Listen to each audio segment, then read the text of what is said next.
Praise. Magandang gabi po sa inyong lahat. Salamat sa Panginoon sa awit na atin pong narinig mula sa combination ng Children's Choir at ng Youth Choir. Apat po doon ang akin pong kontribusyong apo. Palakpakan po natin ang ating Panginoon. Bata pa lang ay natututo ng maglingkod ang ating pong mga anak. Ganun din naman pinasasalamatan natin si Ate Eva sa pag-uukol ng kanya pong talento sa pagtuturo sa mga bata. Purihin ang ating Panginoong Diyos. Mag-speak po tayo ng blessing sa atin pong katabi. I-appreciate po natin siya kung ano man yung nakita natin na pwede natin i-appreciate ang ating kapatid. Hindi ko alam kung ano, maring kilay is life o kung sabihin natin maganda yung damit mo, bagay sa'yo. Okay, dimple. Batiin natin. I-appreciate lang natin kung ano. Hindi ko alam kung ano, pero I'm sure, meron yan. Ang ganda ng pagkaka-straight ng buhok mo. Yung mga ganun ba? Basta kung ano man, i-appreciate natin. Katabi natin yan, isang oras Isang oras kalahati po natin katabi yan. Kaya kinakailangan ma-establish natin ang magandang rapport sa kanila. Nagpapatuloy po ang atin pong disclaimer, paunawa o paglilinaw ng ating pong mga masasaksihang mga video po ay naglalayon lang na ito ay magamit po natin para po sa atin pong ilustrasyon. Ang atin pong paksa na akin pong tinatalakay ay Seek, Pursue, Conquer for Christ, a study in the life and ministry of Paul. Meron na po tayong apat na napag-aralan, tatlo na napag-aralan at isa-summarize ko lang ng kaunti ang mga nauna. Ang una ay ang Radical Conversion and Transformation, Paul's Damascus Road Encounter. So ginawa ko ay sinummarize ko po ito sa isang phrase lang. Jesus transforms the worst sinners into the greatest witness. Dito nagpapasimula ang lahat, mga kapatid. Hindi po magpapatuloy ang ating pong Christian life kung hindi po natin naranasan ng personal ang ating Panginoong Jesus, katulad ng karanasan ni Apostol Pablo. Sa pangalawa naman po, or pursuing the call, Paul's preparation and obedience, ang pinakasummary ko naman po dyan ay God prepares before He sends. Hinahanda tayo ng ating Panginoon. Ang kinakailangan lang, mga kapatid, obedience is the key. Complete obedience ang atin pong nais ng ating Panginoong Diyos dyan. So sa lahat ng mga pinag-uutos sa atin ng Panginoon, katulad din naman ng halimbawa sa atin ni Apostol Pablo. Ang pangatlo naman po, mga kapatid, ito'y natalakay natin nung huli, Conquering Opposition, Paul's Perseverance in Persecution. Kung isa-summarize ko naman po yan, Trials may rise, but faith will rise. Maraming mga pagsubok, maraming mga challenges, maraming mga opposition, subalit ito ay magiging gospel opportunity lang, katulad ni Apostol Pablo na nakaawit pa sila ni Silas doon sa kulungan at na-born again tuloy yung jailer. Ngayon naman po, ang pag-uusapan po natin ay isa na namang napakaganda na karanasan ni Apostol Pablo na alam ko na mag-iiwan sa atin ng marka at mag-iiwan sa atin. Sabihin ko na ako'y pinag-aaralan ko ito ng konting kurot sa puso, mga kapatid. Sapagkat nais ko sanang tularan si Apostol Pablo pero not even the 10% ng kanyang passion ay hindi ko yata kakayanin. Makikita po natin mamaya yan sa atin pong pag-aaral. Seeking the lost, Paul's passion to share the gospel sang-ayon sa Acts chapter 20 verse 24. Define muna po natin, anong ibig sabihin ng passion? Tinignan ko sa wikang Tagalog to . Sa wikang Tagalog, ang nakalagay po, mga kapatid, ay marubdob na damdamin. Mas lalong lumalim, Mas naintindihan ko pa yung passion. Ito ay sabihin natin isang uri ng damdamin na napakatinding damdamin, mga passion, passion. So wikang English, ang nakalagay dito is a strong and intense emotion or enthusiasm for something or someone. It often refers to a deep interest, love, or commitment to an activity, cause, or a person that brings joy, fulfillment, and motivation. Napakaganda ng pagkaka-define. At eksakto sa gusto kong dalhin sa inyo. Passion, isang bagay na maaaring ito yung dito mo pinofocus ang iyong energy, dito mo pinofocus ang lahat ng resources mo, at kapag ginagawa mo siya, nag-e-enjoy ka. Nandun ang kagalakan. Halimbawa, pagluluto, Di ba? Meron tayo iba't iba ang passion. Bawat isa sa atin ay meron iba't iba na mga passion sa buhay natin na pinagkakaabalahan po natin. Meron ang passion ay balik-alindog. Meron yan. Alam ko. I'm sure. Meron yan. Sa Friday worship, meron yan na balik-alindog. Ang gagawin niya, lahat, katulad kanina, may devotion kami, hindi ko nababanggit si Aaron na nag-lead, na sabi niya, ang passion, parang basa ko, ang passion niya ngayon ay yung balik-alindog niya, hindi balik-alindog, kundi yung health niya, yung pagpapayat niya. So, focus ng diet, ganyan, sa exercise, lahat yun, at bumababa na po yung kanya pong timbang. Sa atin naman, meron naman dyan, ang ibang passion niyan ay yung pagpapaganda. Meron dyan. Alam ko, I'm sure. Sabi mo sa katabi mo, hindi ikaw yon. Sabi mo sa katabi mo, sabi niya, hindi effective. Hindi effective yung passion mo. Pagpapaganda, dahil wala epekto. Meron ganyan. Okay, so passion. Ito yung passion. Si Apostol Pablo, mga kapatid, ay merong matinding passion eh. Ano yung kanyang passion? Tingnan po ninyo, cross-reference lang po natin. Sa Romans chapter 9, 1-3, ito yung pagkakasabi niya. I am telling the truth in Christ. I am not lying. My conscience testifies with me in the Holy Spirit that I have great sorrow. Meron siyang matinding kalungkutan, unceasing grief in my heart. Bakit kaya? Bakit kaya siya nagkakaroon ng matinding kalungkutan, nagkakaroon ng matinding, sabihin natin, grief sa kanyang puso? Pag nakikita niya yung kanyang mga kababayan, pag nakikita niya yung mga fellow Jew niya na hindi lumalapit sa atin pong Panginoon. Kaya nga po, mga kapatid, si Apostol Pablo, his missionary journeys, sufferings, letters, and prayers all point to one goal and one passion only. Ano ito? To proclaim Christ. Yun lang. Hindi, ewan kung gano'n katotoo, hindi na siya nakapag-asawa. Yun lang ang passion niya. To proclaim Christ. Hindi yung sarili niya eh. Kaya sabi sa ating talata, hindi ko minahal yung sarili ko eh. Kahit patayin nila ako eh. Basta't maiproclaim ko lang si Christ. Kaya sabi ko sa inyo, nagkaroon ng kurot sa puso eh. Ni walang 10% yung passion ni Apostol Pablo. Hindi ko matularan. Na yun ang kanya pong ginawa lang sa tanang buhay niya. I-proclaim lang si Jesus Christ mula doon sa kanyang Damascus experience. Ang Acts chapter 20 verse 24, mga kapatid, ay isang kasaysayan yan na iniiwan niya na yung church sa Ephesus. Kausap niya yung mga elders. Alam nyo, sinend off siya. Kapag pinasa po nyo hanggang sa mga huling talata, nag-iiyakan po sila. Pinipigil nila si Apostol Pablo. 3 years si Apostol Pablo dun. So sabi ni Apostol Pablo, ayaw papigil si Apostol Pablo. Kaya sabi ko doon sa nag-generate ng video namin, i-generate mo ako ng video ni Apostol Pablo na umiiyak. Yung Acts 20:24, paano ang ginawa niya? Ito yung naging resulta ng artificial intelligence.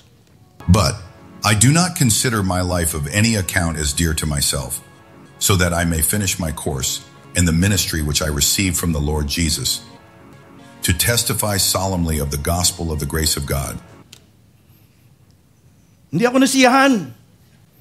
Ginawa ko, pinatagalog ko. Sabi ko, paano naman kaya sa wikang Tagalog yan? Ito naman ang sabi ng video. Subalit walang halaga sa akin ang aking buhay, magawa ko lamang ang aking tungkulin, at matapos ang gawaing tinanggap ko mula sa Panginoong Hesus, ang pagpapahayag ng magandang balita tungkol sa kagandahang loob ng Diyos para sa tao. Pasinin ninyo mga kapatid, subalit walang halaga sa akin na aking buhay. I-expound ko maya po yan. Masunod ko lamang yung ipinagtagubili ng ating Panginoon.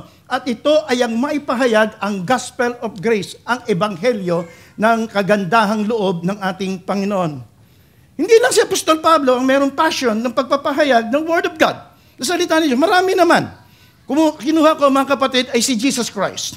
Ang ating Panginoong Jesus, nung papalapit na siya, yung last week niya, nung papalapit na siya sa Jerusalem, ito naman po ang sabi. Meron akong video rin na nakita po dyan eh. May nag-share sa akin ng video na yan.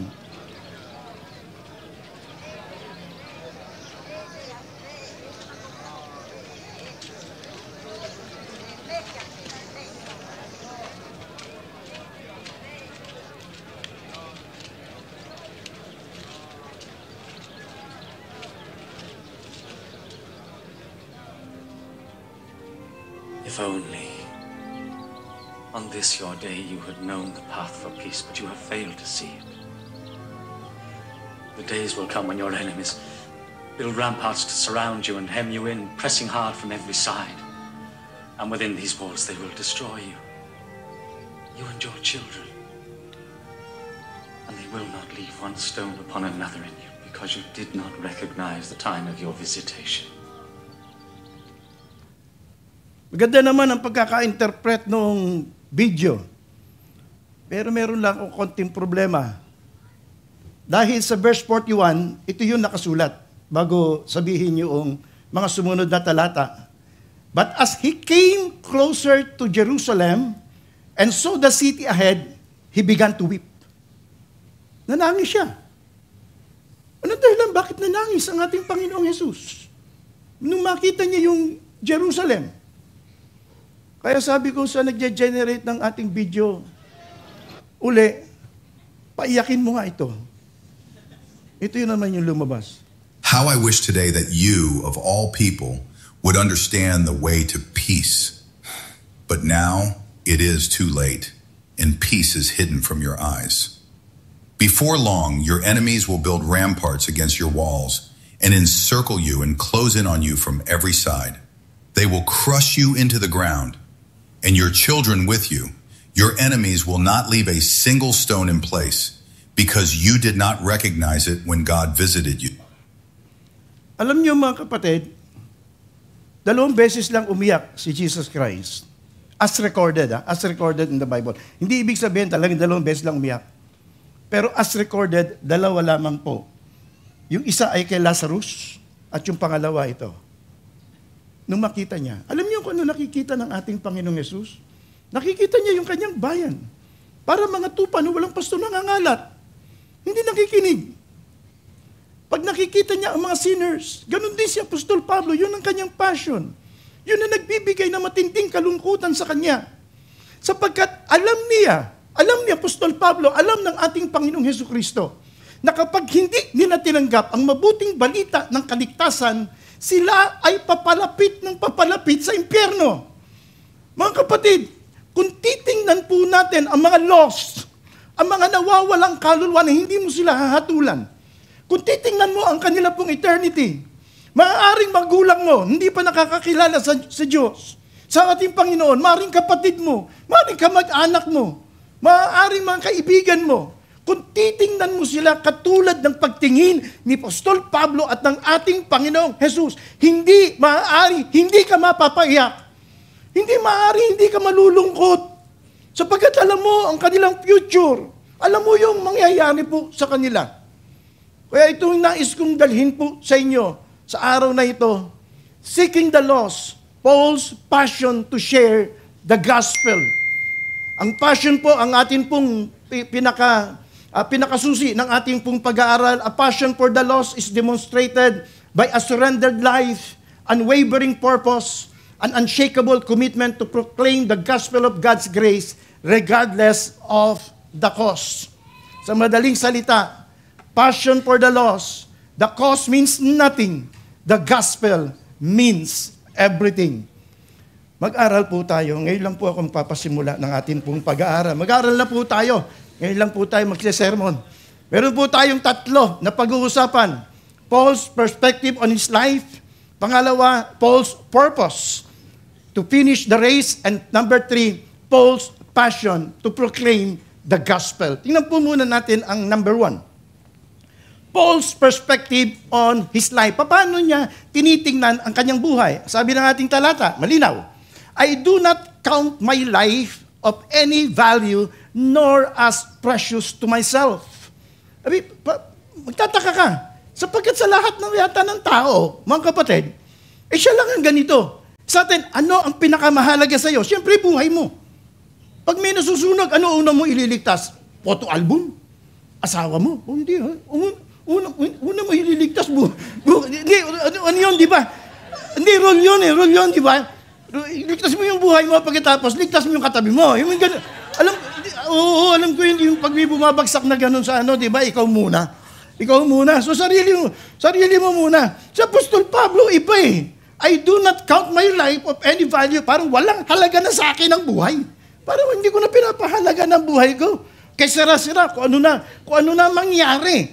Ano kaya ang dahilan, mga kapatid?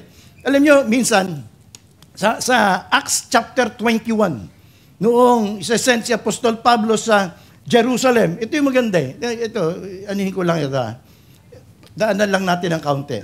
Several days later, a man named Agabus, ito yung huling propeta na nasulat sa New Testament, who also had the gift of prophecy, arrived from Judea. He came over, took Paul's belt, and bound his own feet and hands with it.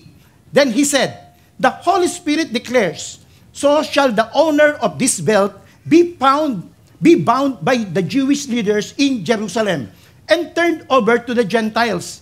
When we heard this, we, the local believers, all begged Paul not to go to Jerusalem. Ano dahilan? Gagapos eh. May prophecy. May prophecy na yung owner ng belt na yon, si Paul yun. Ay pagpasok niya sa Jerusalem, mabibilanggo siya. At pagkatapos ay ibibigay siya sa mga Gentiles. Itong sagot niya, Apostol Pablo. But he said, why all this weeping? My friend, parang gano'n sinabi si Apostol Pablo, ba't nag-iiyakan kayo? Ba't nag-iiyakan kayo? Kasi pinakikiusapan siya, Paul. Huwag ka nang pumunta niyan Jerusalem, Paul. Huwag ka nang pumasok doon. Ito na eh, malinaw na nag-aantay sa iyo eh. Ano sabi ni Apostol Pablo? Why all this weeping? You are breaking my heart. I am ready not only to be jailed at Jerusalem, but even to die for the sake of the Lord Jesus.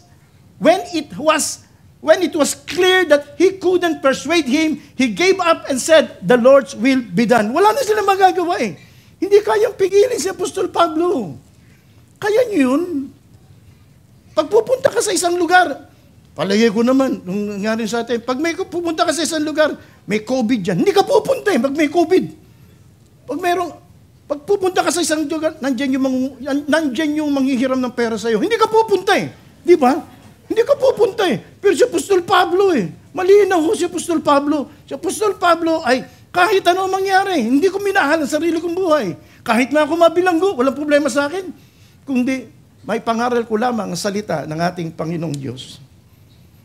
Ganyan ang tingin ni Apostol Pablo sa kanyang buhay. Alam niyo po ba kung anong dahilan bakit ganyan ang tingin niya sa kanyang buhay? Ang nakita ko mga kapatid, sapagkat ang buhay niya ngayon ay hindi para sa kanya sarili. Hindi para sa kanyang sariling comfort. Hindi para sa kanyang mga dreams. Hindi para sa kanyang mga pangarap. Hindi sa mga bagay na mabibigay ng comfort sa kanya. Hindi na eh. Sapagkat yung sinabi niya sa Galatians chapter 2 verse 20. I have been crucified with Christ and it is no longer I who live. Hindi na ako nabubuhay sa sarili ko. But Christ lives in me and the life which I now live in the flesh, I live by faith in the Son of God who loved me and gave Himself up for me. Yung buhay ko hindi na sa akin. Ito'y para sa ating Panginoong Diyos na.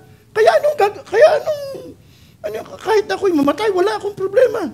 Sa Philippians chapter 1 verse 21, ganun din ang sabi, for me, to live is Christ and to die is gain. Ganyan tinitingnan. Naintindihan ko na siya. Naunawaan ko na siya. Kung bakit ganyan si Apostol Pablo sa pangangaral ng salita ng Diyos.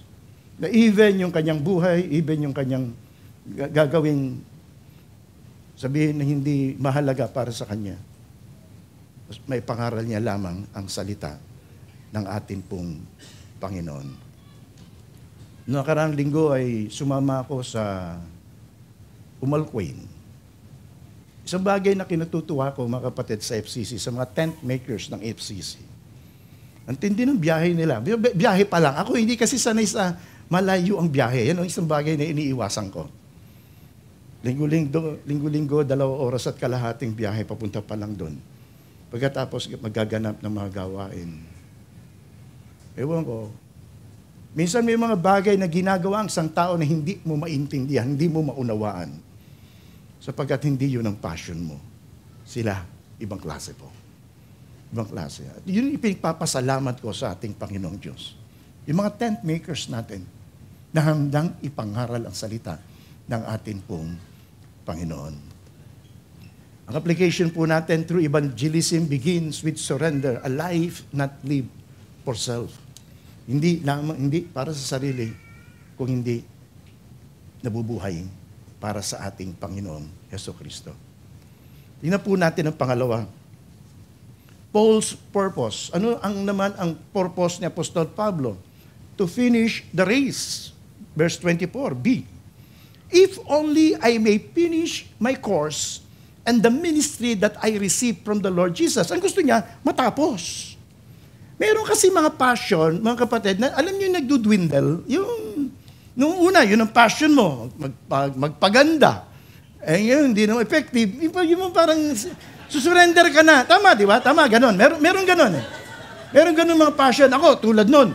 Ang passion ko talaga, mga kapatid, nung nung bata-bata pa ako, yung katawan natin kasi kami, pag nasa palengke, hubad-baro kami. So, dapat hindi malaki tiyan mo niya. Kailangan may cake ka maghubad.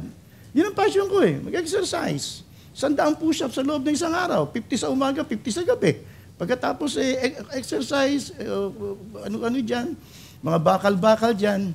Pero nawawala Nawawala. Nung aramdaman ko, tumatanda na ako, nawawala na Nawawala na yung passion na yun Meron naman ang mga passion, pagkain. Iba-iba po. Iba-iba po Nagdudwindle. Sumusuko ka. Sumusurrender ka. Ngayon ito. Si Apostol Pablo, nagpasimula, Damascus Road, at pagkatapos, natapos po siya sa Rome. Sa loob ng 30 to 40 years. Pero hindi nagdwindle. Hindi, tumindi pa nga Mas lalo pang tumindi yung kanyang passion to preach Christ. Hindi po nabawasan. Lalo pa po. Bakit? Anong point niya? Kasi ang tingin niya, sa ministry niya ay parang tumatakbo sa takbuhan yan.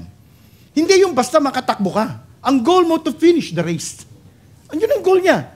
Yung makatapos. At yung makatapos, sabi natin, may mga flying colors. Ibig sabihin, ginawa mo yung magagawa mo para sa ganon ay pagdating sa huling araw, ay nandun yung good and faithful servant mula sa ating Panginoon. Yun ang gusto niya. If I only finish my course, yun ang naisin ni Apostol Pablo. Nakita ni Apostol Pablo ang kanyang buhay parang race na meron siyang divine assignment, meron siyang divine accountability. At ang nais ng Panginoon ay maging faithful siya sa mga pagtawag sa kanya. Sa verse 7 ng 2 Timothy chapter 4 verse 7, sabay-sabay nga po nating basahin. 1, 2, ready, read.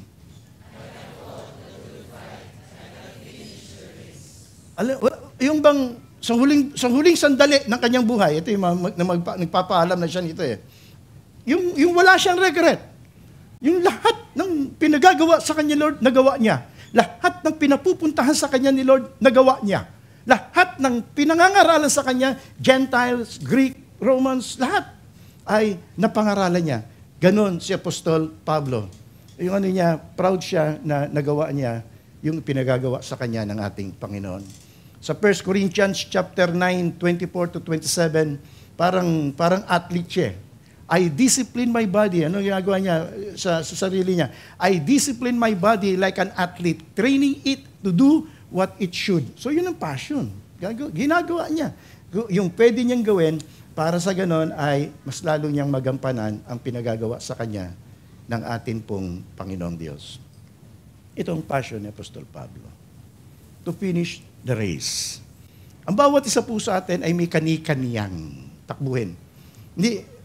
Hindi ko naman sinasabing tularan natin na katulad ni Apostol Pablo na hindi ka na mag-aasawa, na hindi ka na magtatrabaho. Hindi naman Hindi naman yun ang sinasabi ko Ang sinasabi lamang po natin, mayroong ibinigay sa iyo ang ating Panginoong Diyos na takbuhin. Pero doon sa ipinagkaloob sa iyo ng ating Panginoon, huwag mo namang kalilimutan to preach the gospel. Ipangaral mo ang Ebanghelyo. Naipangaral mo ang Word of God.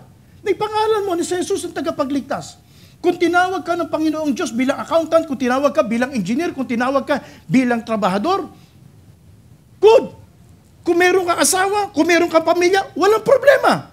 Paglingkuran mo yan. Pero sinasabi lamang po, mga kapatid, huwag nating kalilimutan na ipangaral po natin ang gospel sa mga hindi nakakakilala sa ating Panginoon. Maging bahagi po yun nung atin pong takbuhin na ibinigay sa atin ng ating Panginoon. At yun ang dahilan kung bakit binibigyan pa tayo ng ating Panginoong Diyos ng buhay. Application po natin dito sa pangalawa. Each believer has a role in the harvest. Maaaring magpe-Friends Day na naman tayo ng 3rd Friday, Saturday, and Sunday.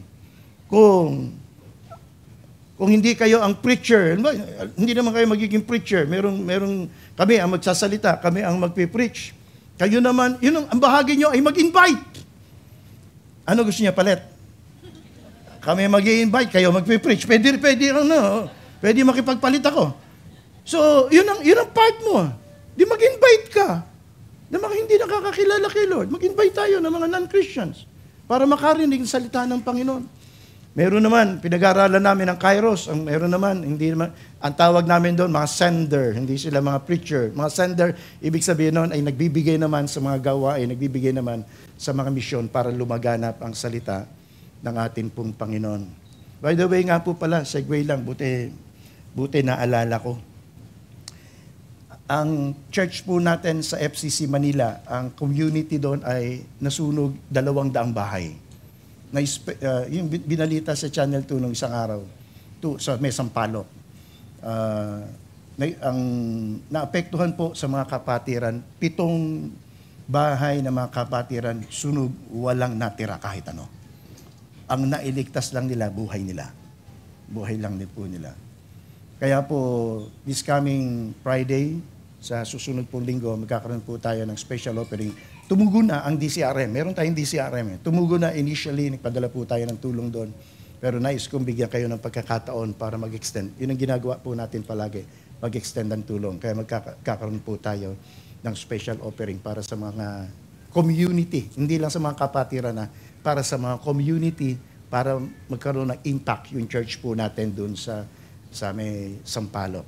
So, ito si Apostol Pablo, mayroong dahilan kung bakit siya pinigyan ng Panginoong Diyos ng takbuhin na ipinagkaloob sa kanya. Meron siyang kanyang role na dapat gampanan. Tingnan po natin ang pangatlo. Paul's passion, proclaim the gospel. Ito yung sabi sa verse 24. To testify the gospel of the grace of God. Hindi ko minahal ang sarili kong buhay. Sabi niya, matakbo ko lamang yung takbuhin na inilalaan sa akin ng ating Panginoon. Ano yun? To testify the gospel of God. Si Apostol Pablo, Pariseo po yan. Ibig sabihin, marunong yan eh. Marunong yan. Maraming alam sa scripture. Pero itong sabi niya sa 2 Corinthians, ang ganda na sinabi niya sa 2 Corinthians. And so it was with me, brothers and sisters, when I came to you, I did not come with eloquence or human wisdom, as I proclaimed to you the testimony about God. For I resolved to know nothing while I was with you, except Jesus Christ and Him crucified. Pwede siyang magsalita ng, maging magaling, maging mahusay na tagapagsalita. Maaari siyang magsalita na ilalahad niya ang kanyang karunungan, ang kanyang kaalaman bilang Pariseo. Pero ang sinabi niya rito, I decided to know nothing. Inalis niya mula yun, except Jesus Christ. So ang preach niya lang, si Jesus Christ. Simple ang kanyang message. Walang PowerPoint, walang AI, wala. Buhay niya lang. Yung testimony niya lang, mga kapatid, ang isinare po niya. Ito si Apostol Pablo. Tinignan ko, kung anong dahilan. At ito yung nakita ko sa ating pag-aaral, mga kapatid. Romans chapter 1 verse 16. Sabay-sabay po nating basahin.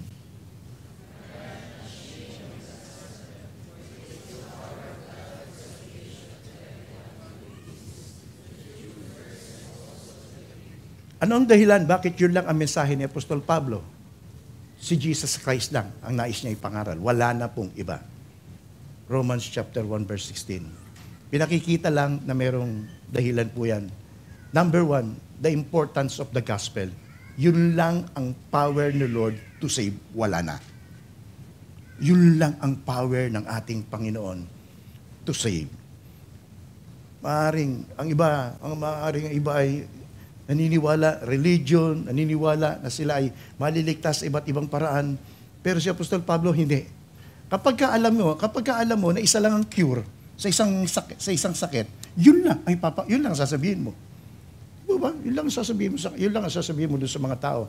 Ganon si Apostol Pablo. Kung tayo po, mga kapatid, ay lubusang naniniwala na walang ibang tagapagligtas kung hindi ang ating Panginoong Yesus, magkakaroon din tayo ng the same passion. Magkakaroon din po tayo. Pero pangalawa, mga kapatid, the scope of the gospel. Ang scope ng gospel, salvation to everyone. Sa bawat isa. Dalawa ang tao lang noon, Jew at saka Greek. Pag hindi ka Jew, Greek ka or Gentile ka. So ibig sabihin, sa lahat. Next week, ang tatalakayin ko po, mga kapatid, maganda. Crossing barriers. Mga hadlang na nilampasan ni Apostol Pablo para lang makakross, maipangaral sa mga Greeks, sa mga Jew, at kahit na sino ang salita ng ating pong Panginoon. Dahil anong dahilan? By the grace of God, I am what I am. Yun sabi ni Apostol Pablo. Kasi, yun lang ang nagligtas sa akin . Na-experience ko to, kaya yun lang ang tinetestify ko. Yun lang kaligtasan mula sa ating Panginoon. At yung pangatlo, ito, dinagdag ko na lang to. The urgency of the gospel.